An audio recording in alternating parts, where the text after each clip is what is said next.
Mr. Price has recently released their half-year results.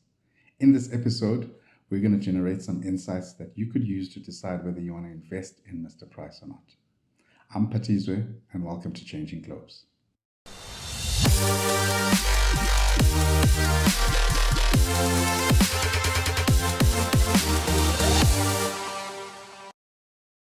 In this Changing Globes podcast, I'm usually here with my friend and co-host, Waleed.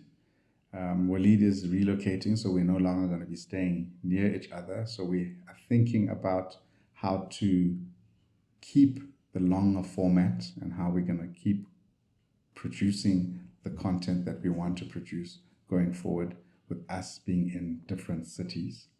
But we've also taken the opportunity to think about new ways, switching it up almost with particular goals in mind, which is to increase the amount of content that we produce for our video channel, which would be YouTube, and some more stuff that is a bit more sound bitey. We also want to introduce this short format series for the half-year results. We've been seeing a lot of half-year results that come out. Our longer format is geared towards full-year results. And if we can address the half-year results, we can just be a bit more regular and generate more insights, help you guys generate more insights on whether you should be investing in companies or not. So having said that, let's get into generating insights for Mr. Price. Yeah. Go ahead, try catch me if you can, man. New York, London to Japan. I'ma show the whole world who I am. Okay, so visit the Mr. Price website. And on the Mr. Price website, and you scroll all the way to the bottom, you'll find the Mr. Price group. You are an investor, potential investor. So there'll be a link that you can click there, and there'll be another link that takes you to investor relations. That's the section we want to be in. That's the reports that we want to be looking at. They'll be contained in there. We'll be looking at two reports. The half year, the first half of this year, will be found under supplementary information. And then we will be looking at the integrated report from last year so that we can learn a little bit more about who Mr. Price is. And then lastly, I'm just jumping over to Wikipedia to show you that they are on the Joburg Stock Exchange and their code is MPC. So if you're choosing to invest, you will look for that stock code MPC. So let's take a quick glance at the annual report, and we want to find out a couple of things when we look at it. We want to know who Mr. Price is. We want to know where they apply their trade. We want to know who's running the show, how they are measured, and then finally what's in store for this year, so that when we look at the half-year results, we kind of have a sense of what they thought they'd be doing versus what they actually did. So who is Mr. Price? We can dive into last year's annual report. It's quite a well laid out one. And the first part of that answer is their brand ambassador, which is Siya Kolisi. Siya Kolisi is South Africa's national rugby team's captain and a player. And so Mr. Price is saying that's somebody who we believe represents what we stand for. It is a clickable annual report, so we can click on this section, who we are, and it'll take us down and introduce Mr. Price to you as an investor according to Mr. Price. And they're saying they're a cash-based, omni-channel, fashion value business. So they're a business that's about fashion. They sell clothing. So that's hence the fashion. The type of clothing that they sell is aspirational, but not luxury, not too expensive. So they want to sell value. They sell it through stores, but not only stores, and that's why they're using that word omni-channel, and it is a cash-based business. You can see their vision, their purpose, and their values in there as well. So where does Mr. Price ply their trade? Well, they have just under 1,600 stores, and you can find a majority of those stores in South Africa. So they're predominantly South African company, but they are an African company as well. What do they sell? Well, they've got a couple of brands.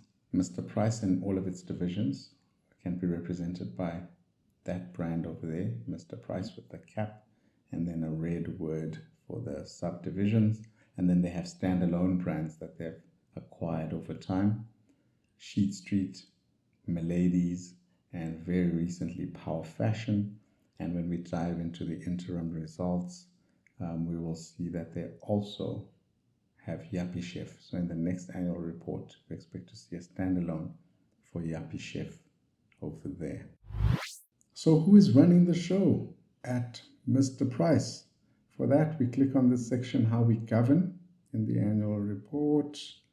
And we'll see a couple of things. There's a chairman's report, a board, and a couple of committees. I'm interested in the remuneration committee only. So the chairman is Nigel, and he is the chairman of the board. He's been doing this since 2007. The chief executive officer is Mark Blair, and the CFO, the chief financial officer, is Mark Sturton. Mark arrived in 2019. So Mark running the operational team, running the managerial team, Nigel heading up that board. Stuart Cohen is one of the founders, is still an honorary chairman and still sits on the board. So I think that's very cool to have so much history, so much institutional memory still arriving at the board. From a male-female composition of the board, we see 5 ladies. So at least there is female representation. 4 of those ladies are also the only representation when it comes to color. So I think they should work on people of color. Just focus a little bit on that. Then let's take a look at how Mark and his team are remunerated. So how are they measured? How is this team measured? If you click on the REMCO portion of how we govern, it brings you down and it says they have long-term incentives, they have short-term incentives. That means they have KPIs, key performance indicators, and we will find that under this section called conditional rights. They have 5 KPIs that they are measured on. Headline earnings per share. So when we look at how they've done, we'll take a look at that. Return on net worth. So their return on net worth is the second one that's measured. Sales growth is the third one that they're measured on. Absolute TSR is the fourth one. And then non-financial measures. All of them weighted equally, so 20% each. The HEPS, the headline earnings per share, and the absolute TSR are stock market related measures. So they are looking at your interests. They are trying to grow your value as an investor, and 40% of their eyes on that. They are, of course, focused on growth. So they have 20% focus on actual growth, actual revenue, but also 20% focus on the return, the growth of the company, the net worth, the asset growth. And then the last 20% is on social, ethics, and transformation. So these are the non-financial metrics. I talked about their board and how much color is on the board. Their BE level is level 8, which is horrendous. They should at the very worst be at a BE level 4. And that's what this part of the scorecard is being brought in to say. We'll be measuring how you are trying to improve Mr. Price's situation when it comes to social ethics and transformation. And then finally, what's in store for Mr. Price? So for that, we click on the How We Did section, and in there you'll find the CEO's report. Now there's a lot of information in terms of strategy and lots of stuff that you can go through. For here, I think I like to look at the captain and where the captain is steering the ship towards. So in his report, of course, he'll talk a lot about how they've done in the years prior, but he also lays out what his vision and the group strategy is. So I like that for that. I like to jump into that section. And there's some nuggets in here. There's some really, really good insights into what Mark is thinking about and how he's leading that team. So we'll see Power Fashion and we'll see Yuppiechef as those 2 acquisitions that they made, finalizing those acquisitions. That's something that has been of key focus by the team. But also in there, we'll see some ideas on the types of companies that Mr. Price is willing to buy. So we find words like earnings accretive, investment criteria. That means that the companies that they buy in must already have very good earnings and will see high growth potential. Quote, that's subjective, but high growth potential is what everybody looks at when they're buying into companies. A strong management team, of course, but what I like that they mention that one might not be aware of is that a company that is owned and managed by its founders is something that they like at Mr. Price, because that means that the match of the cultures and the values and how they run the business might be much, much closer. We'll see some category extensions that they're trying to focus on. There's baby that they're trying to look at. There's school uniforms, fun stuff, extended sizing, and then they've introduced additional tender types such as lay-bys.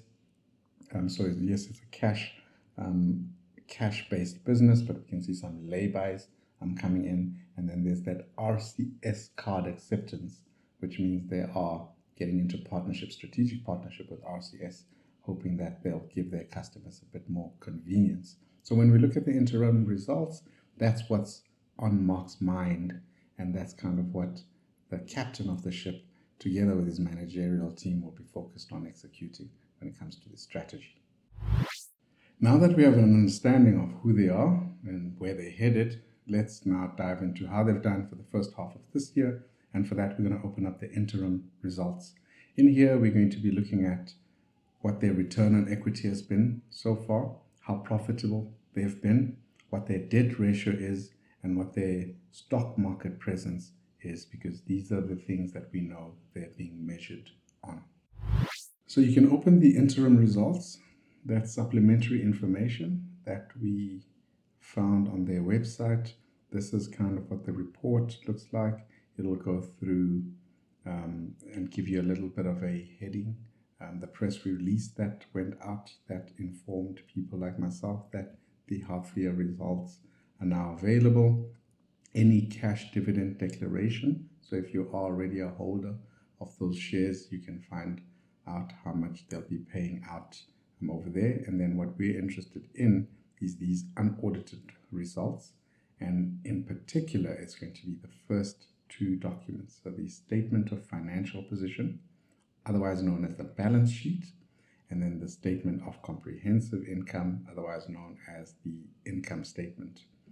If you scroll to the bottom of this document, you'll find those. And here, starting off, is the statement of financial position, the balance sheet, and then, of course, the income statement. What I do want to point out here is how the information is usually structured. So 2021 is the first half of the current financial year, and it's going to be compared with the first half of last year's financial year. And then at the corner over here, FY21 is the full year of the last period, in case you want to look at that information. But really, they're comparing 2020 to 2021, the last first half to the current first half. But of course, I find going through these documents and reading these numbers an easy place for one to get lost in, and very hard to generate some insight. So I've got a template that I rather use. It's an Excel based template. So we're just going to switch to that and copy a lot of these numbers and bring them across, so that we can, rather than just read through the document, actually try and generate some insight into how they have performed. So in the spreadsheet, we'll really just cut and paste a lot of the numbers that are in the interim results and put them in the spreadsheet in a way that they just sit next to each other, so that we can generate ratios. And with these ratios, we hopefully can get an understanding of how well the company is doing, or not well the company is doing.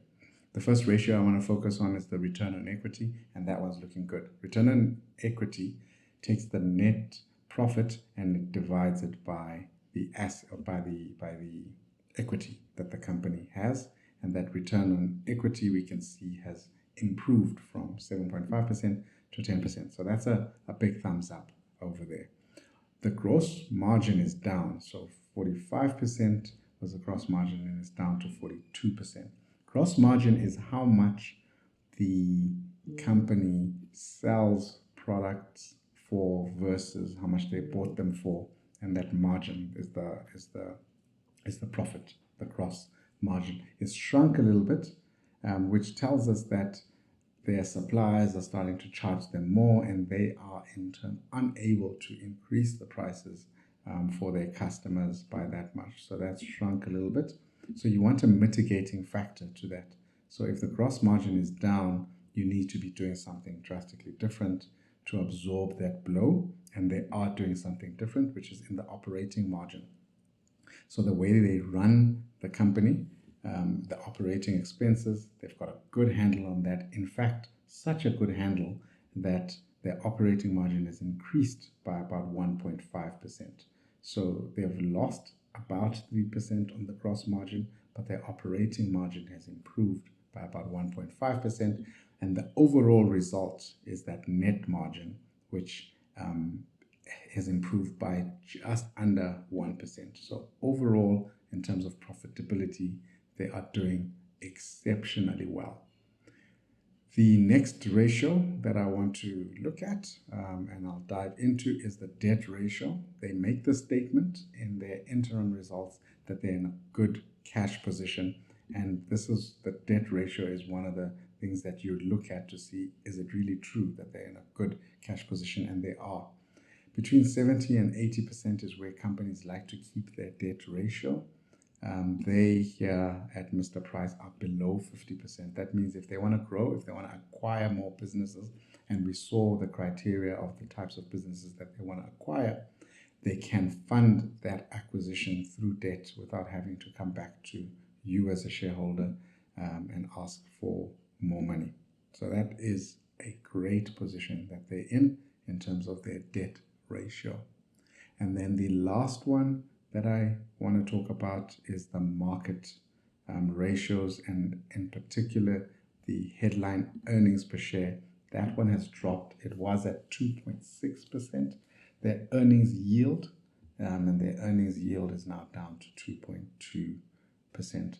Their PE ratio, which also is calculated using the headline earnings per share, is also down from 38 to 28. If you'd like me to explain that a little bit more, make a video about that, please let me know in the comments. But suffice to say that their market position is not as strong as it was in the first half of last year, compared.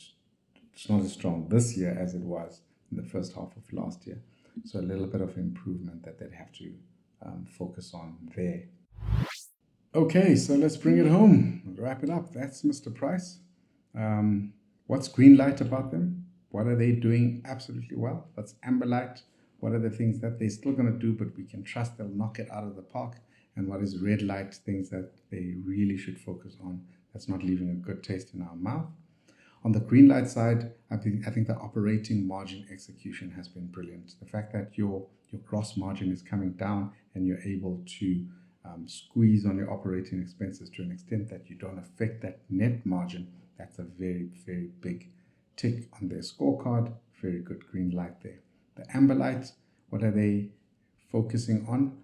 More acquisitions for growth, I think, is something that they can do. They're in a good cash position. If they find the companies that match their style, culture for culture, and the way that the businesses are run, I think they should go for it, and they can fund that acquisition through debt. And then, of course, integrating Fashion Power and integrating Yuppiechef into the fold. I think those are things that is under Amberlight, and I know they can knock it out of the park. As an investor, I'm not really worried about it. It's just good to know what they are up to.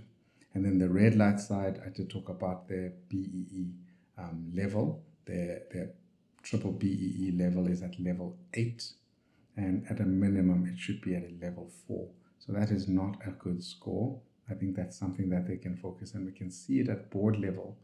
They've got a good composition in terms of male to female, but you're not seeing people of color being as well represented at the Mr. Price board, and that is trickling down into the operational team and the company. That results in that BEE scorecard being a level 8. Also, where they purchase from, I know they buy a lot of their stuff. They're starting to source about 40% of their product locally. and they are buying in Africa as well. So they should just look at the types of people that they're buying from, because that can help increase or improve their BE scorecard. So in a nutshell, would I buy this stock? Definitely. I think it's definitely worth investing in. If you haven't invested in it, I think it is a well-run ship, one that is very clear on where they're headed, and one that is sticking true to creating value for all the various stakeholders that they mentioned in their annual report. So until next time, please continue to make hay while the sun shines.